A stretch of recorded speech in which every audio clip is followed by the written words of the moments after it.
Hi all, welcome back to our channel smart Soni Shiva. ఈరోజు మన వీడియోలో సేమియా పాయసాన్ని ఎలా చేసుకోవాలో చూపించబోతున్నాను. సేమియా పాయసాన్ని దసరా నవరాత్రుల్లో అమ్మవారికి 9వ రోజు ప్రసాదంగా సమర్పిస్తారు. చాలా బాగుంటుంది, అమృతంలా ఉంటుంది. కష్టమేయండి, నేను చెప్పే ప్రాసెస్లో నేను చెప్పే కొలతలతో ఒకసారి చేసి చూడండి, చాలా కమ్మగా కుదురుతుంది. ఈ ప్రాసెస్లో చేస్తే 2-3 గంటలైనా సరే సేమియా పాయసం అనేది చిక్కబడదు. సో అందరూ పంచదారతో చేస్తారు కదా, సో నేను ఈరోజు హెల్దీ వేలో బెల్లంతో చేసి చూపిస్తున్నాను. వీడియోని స్కిప్ చేయకుండా లాస్ట్ వరకు చూసేయండి. ఈ కమ్మనైన సేమియా పాయసాన్ని ఎలా చేసుకోవాలో చూసేద్దాం. ముందుగా సేమియా పాయసాన్ని ఇంకొంచెం రుచిగా చేయడానికి నేను 1/2 కప్పు దాకా సన్నటి సగ్గు బియ్యాన్ని బౌల్లో వేసుకొని నానబెట్టేసుకున్నాను. ఇక్కడ సన్నటి సగ్గు బియ్యం తీసుకోవడానికి కారణం ఏంటంటే త్వరగా నానిపోతాయి, అలాగే త్వరగా ఉడికిపోతాయి. మరీ చిక్కగా అవ్వకుండా ఉంటుంది సేమియా పాయసం అనేది. ఇప్పుడు అవి నానబెట్టేసుకున్న తర్వాత పొయ్యి మీద పాన్ పెట్టేసుకుని దాంట్లో 2 టేబుల్ స్పూన్ దాకా గీ వేసుకోవాలి. గీ వేసుకున్న తర్వాత 1 టేబుల్ స్పూన్ దాకా ఎండు కొబ్బరిని సన్నగా కట్ చేసుకుని వేసుకోవాలి. ఇందులోకి 10 జీడిపప్పు పలుకులను వేసుకొని అవి కొంచెం ఫ్రై అయిన తర్వాత కిస్మిస్ కూడా వేసుకొని 1 టేబుల్ స్పూన్ దాకా. ఇప్పుడు వీటన్నిటిని దోరగా ఫ్రై చేసుకోవాలి. మీరు ఏ డ్రై ఫ్రూట్స్ అయినా వేసుకోవచ్చు అండి. సో ఇలా ఫ్రై చేసుకున్న వాటిని పక్కగా తీసి పెట్టేసుకోవాలి. ఇప్పుడు ఏ కప్పుతో అయితే మనం సగ్గు బియ్యం తీసుకున్నామో అదే కప్పుతో 1/2 కప్పు దాకా సేమియాని వేసుకోవాలి. వేసుకొని గీలో గోల్డెన్ బ్రౌన్ కలర్ వచ్చేంత వరకు ఫ్రై చేసుకోవాలి. ఇందులోకి కప్పుతో అయితే సేమియా సగ్గు బియ్యం తీసుకున్నామో సేమ్ అదే కప్పుతో 2 కప్పుల దాకా నీళ్ళు వేసుకోవాలి.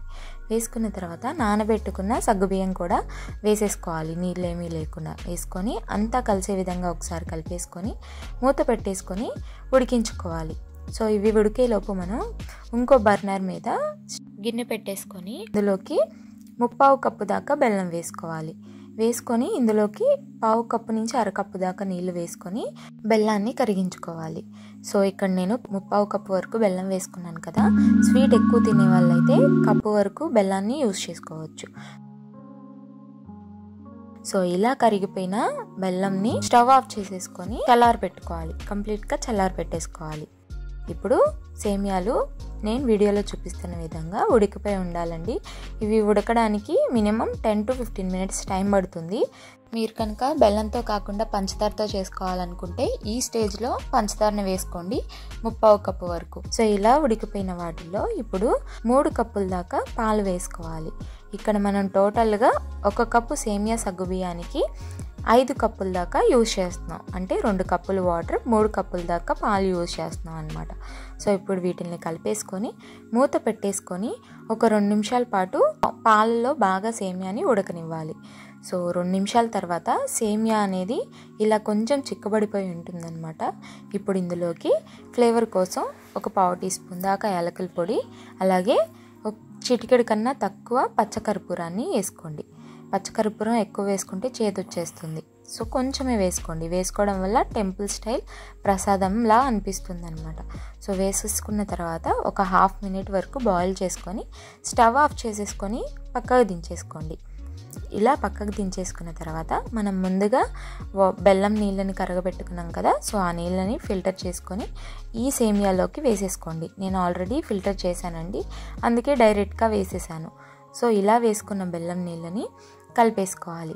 మీరు ఇక్కడ ఒక టిప్ గుర్తు పెట్టుకోండి, బెల్లం వాటర్ అనేవి కంప్లీట్గా చల్లారిపోయి ఉండాలి.